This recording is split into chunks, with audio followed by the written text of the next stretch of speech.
You think you know the date Rome fell? 476 AD. A barbarian king. The last emperor pushed off his throne. The end of an empire. You learned it in school. It's on every timeline, every textbook, every documentary. Clean, simple, final.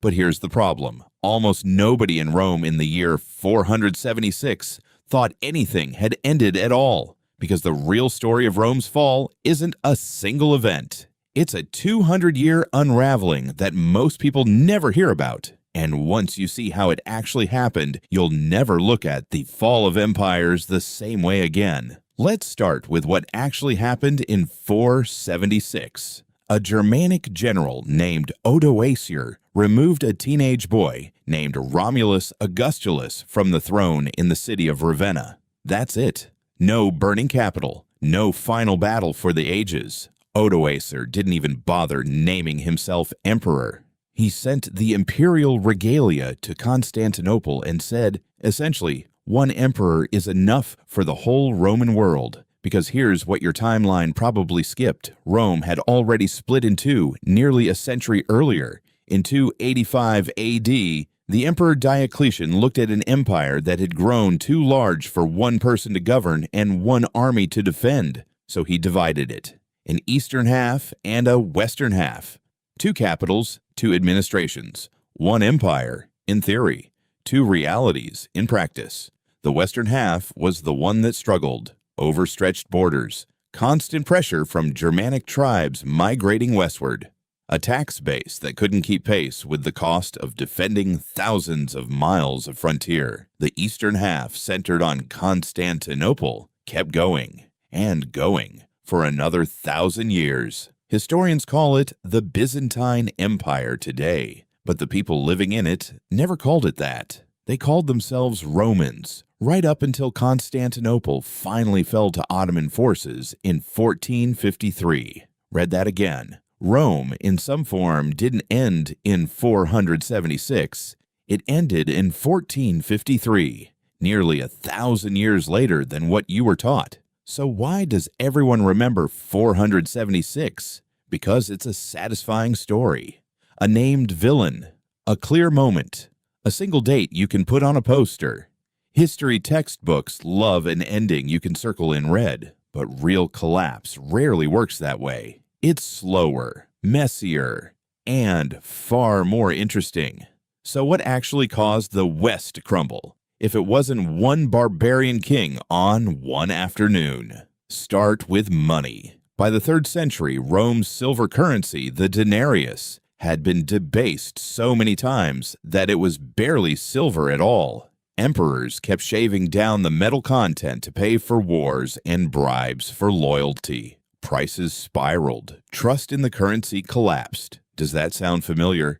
It should. It's one of the oldest patterns in economic history, and Rome ran the experiment first, at scale, for everyone after them to study. Then add the frontier problem. Rome's border along the Rhine and Danube rivers stretched for roughly 2,000 miles. Defending that line required a professional army so large it strained the treasury just to pay its salaries. And as the 3rd century wore on, that same army began making and unmaking emperors like pieces on a board. Historians count over 20 claimants to the throne in the 50 years between 235 and 284 AD alone. A crisis so severe, historians simply call it the crisis of the 3rd century. Now add climate and disease, two forces your textbook probably barely mentioned. Tree ring and ice core data studied by climate historians in recent decades show a period of unusual cooling and unpredictable weather across the Roman world beginning in the 3rd century. Failed harvests followed. So did the Plague of Cyprian, a pandemic that swept the empire starting around 249 AD, killing what some ancient sources estimated as thousands per day at its peak in the city of Rome alone. A weakened population, a strained treasury, a stretched army.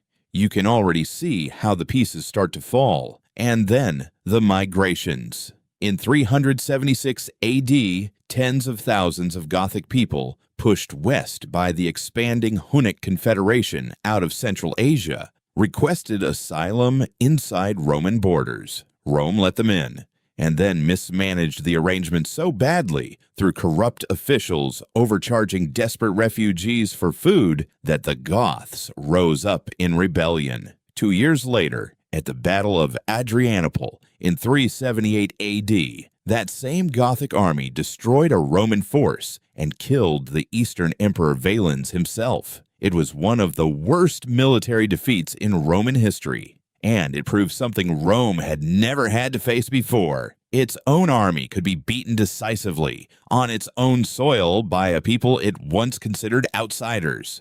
From there, the pressure never really let up.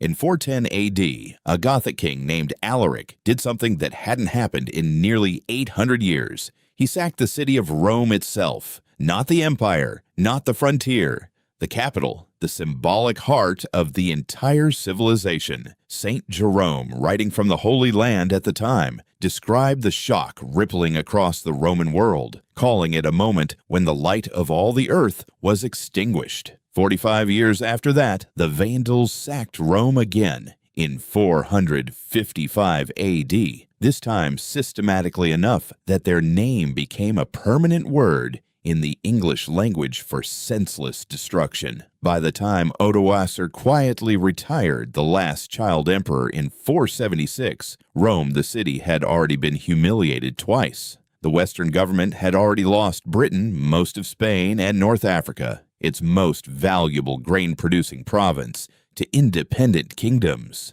The Western emperor's power barely extended past Italy itself. 476 wasn't the moment Rome fell. It was the moment Rome finally admitted, on paper, what had already been true in practice for decades. There's another detail your timeline probably left out. The city of Rome itself had already stopped being the empire's real capital long before 476. Emperors had shifted their seat of power to Milan and later to the marsh-protected city of Ravenna because Rome had become too exposed, too symbolic, too hard to defend. The heart of the empire had already moved elsewhere. By the time Odoacer arrived, he wasn't toppling a functioning capital. He was formalizing the end of a government that had already been quietly relocating away from its own most famous city for a century. And think about what that means. The city whose name we use for the entire empire, whose ruins we still visit, whose Colosseum still stands, wasn't even where the real decisions were being made anymore. The symbol had outlived the substance.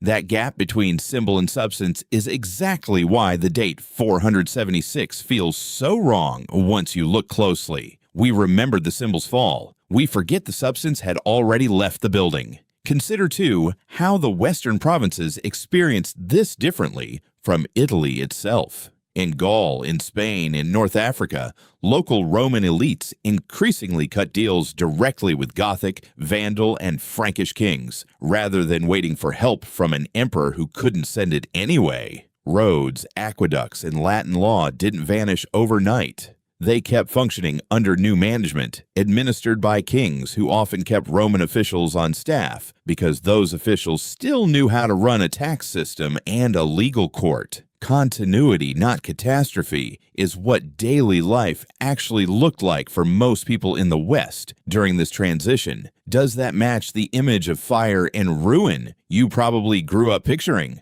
For most provinces, it doesn't. So what does this actually tell you about how civilizations end? Not with a single villain, not with one dramatic battle you can draw on a map with a red arrow.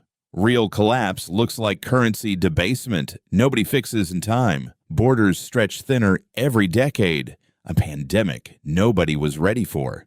A refugee crisis mismanaged by corrupt officials. A military defeat that shatters a myth of invincibility. And finally, a quiet administrative decision that just makes the paperwork match reality. Modern historians, including the influential work of Peter Heather and Brian Ward Perkins in the early 2000s, have spent decades arguing over how much of this was slow transformation versus violent collapse, but almost none of them still teach it as a single event in a single year. The consensus today is a long, layered unraveling stretching across 2 centuries, driven by economics, disease, climate, and migration working together, not any one villain acting alone. And here's the part that should genuinely unsettle you.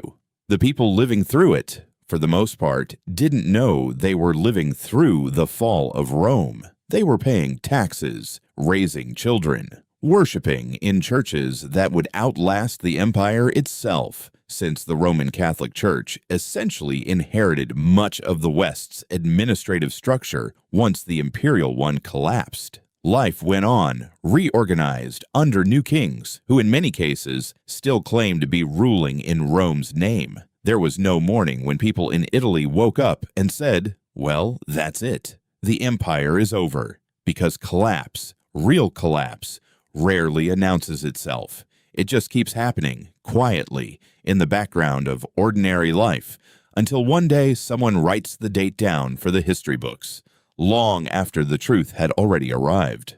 So the next time you hear that Rome fell in 476, you'll know the real answer. It didn't fall. It unraveled for 200 years under the weight of debt, disease, broken borders, and a refugee crisis nobody managed in time. And in the East, wearing the same name, calling itself Roman, it kept going for another 1,000 years. You think you know the date Rome fell. You don't, because the real story didn't end in 476. It just changed its address and kept going for another 1,000 years.